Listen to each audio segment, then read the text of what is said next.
ताको दोष दुर्बलता को लुचेवा जाई सी बर्तमान आलोचना को आसवा भय कर आमे गतकाली जो आंध्र प्रदेश पोलवरम प्रकल्प को जोर जबरदस्ती ओडिशा माटी रे जो बंध पकई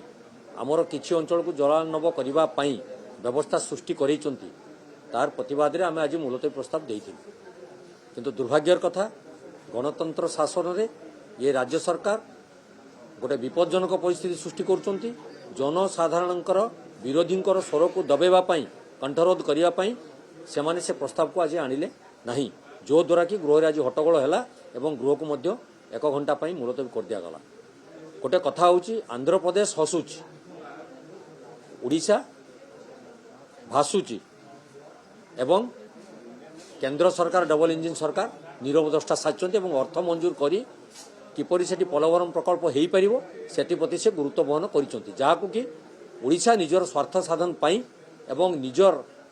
जनसाधारणकर स्थिर अवस्था पाई आज प्रतिवाद आमे विरोध दल हिसाब से करिछु। तेणु ये कथा को सरकार आलोचना को आसवा दरकार एवं जो मोहन सरकार बारंबार दिल्ली जाउछंती विभिन्न गस्तर एवं विभिन्न कथा आसी ओडिशावासी को मिछ कहउछंती सी एटी उत्तर रखिबा दरकार अछि पोलवरम बाबद सी केंद्र सरकार सहित कौन आलोचना करिसंती जेहेतु एटा डबल इंजिन में ट्रिपल इंजिन सरकार सेठी भी बीजेपी एठी भी बीजेपी एवं केंद्र में बीजेपी सरकार तेणु यार कैफत दबार समय आछि तेणु सेमाने कैफत को आसंतु एवं सत कथा जनसाधारण पाखे उपस्थापन करूँ।